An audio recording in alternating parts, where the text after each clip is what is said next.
किसी विशेष रूप की पात्र ही केवल एक नग्न प्राणी मात्र इतने बड़े संसार में पर बाबा जी के संपर्क में आ गई और सब तरह की दया पा गई। मंदाकिनी सलिल चंदन चर्चिताय नंदीश्वर प्रमथनाथ महेश्वराय मंदार पुष्प बहु पुष्प सुपूजिताय तस्मै मकाराय नमः शिवाय। आज की कथा एक गांव के भक्त की है और गांव के ही भाषा में है। माँ के साथ यात्राओं में अन्य लोगों से भी बाबा जी महाराज जी की अनेक लीलाएं सुनने को मिलती रहती थीं। बाबा जी की व्यापकता पर प्रकाश डालती हैं। वृंदावन में मैं माँ के साथ बैठी थी। महाराज जी के मंदिर के आगे बने कच्चे हवन कुंड वाले चबूतरे पर तभी एक वह प्राप्त महिला आ गई दर्शनों को। माँ के पास भी आ गई। माँ ने मुझे उकसाया, रमा इससे पूछ बाबा जी के बारे में। मैंने भी तब उससे बाबा जी के बारे में कुछ बताने को कहा। वृद्धा अकबरपुर की ही रहने वाली थी। बोली, का बताऊं बाबा जी की, एक हो तो बताऊं। मौसा लगे थे हमारे। मैंने पूछ दिया, सगे?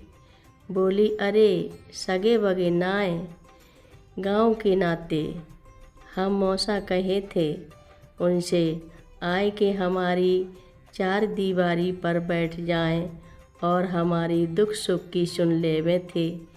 एक दिना हम दूर के कुआं से पानी लाए रही थी, सो पूछ बैठे का करेगी पानी को।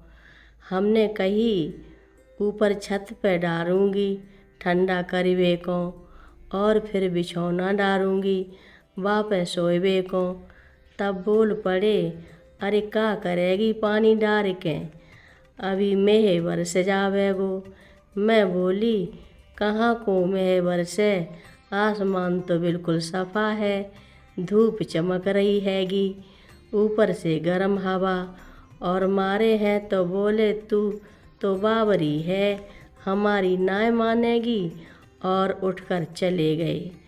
हम छत पे खूब पानी डारो, बापे बिछौना डारो और फिर चली आई नीचे को। अरे बप्पा रे, थोड़ी ही देर में वो आंधी चल पड़ी और फिर वो मेह बरसो कि कहीं ना जाए। दौड़ी दौड़ी जाए बिछौना समेटो और नीचे को दम लीनो। ऐसे हाथे बाबा जी सब कुछ जानवे बारे। और फिर माँ की तरफ हाथ हिला हिला कर बोली, अरे तुम का जानो उनकी बात, तुम तो भीतर ही बैठी रहती हो। माँ सुनकर उसकी प्रेम भरी बातों का रस लेती और हंसती रही। मैंने फिर पूछ दिया, और कुछ? तो बोली, और का बताऊं, दिशा मैदान से आए रही थी, लोटा पकड़े, हाथ भी नाए धो हतो। कई दिना से हाथ में पीर हती, ठीक से उठतो भी नाए रहो। मिल गए दीवार पर बैठे, बोले, का बात है, दुखी दिखाई दे रही है। हमने कही, बहुत पीर है हाथ में कई दिना से।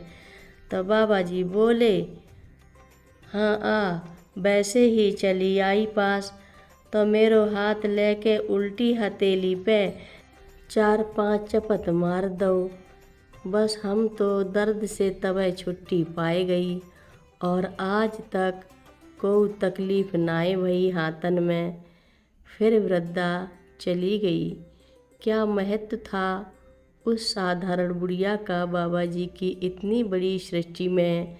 ना विशेष रूप की भगत और ना बाबा जी की लीलाओं में किसी विशेष रूप की पात्र ही, केवल एक प्राणी मात्र इतने बड़े संसार में पर बाबा जी के संपर्क में आ गई और सब तरह की दया पा गई। हर रोज़ महाराज जी की कथाएं सुनने के लिए रक्षा सूत्र चैनल को सब्सक्राइब करें, शेयर करें और लाइक करें। घंटी बजाना ना भूलें। कमेंट बॉक्स में लिख भेजें, जय नीव करोरी बाबा जी महाराज। बोलो नीव करोरी बाबा जी महाराज की जय बोलो।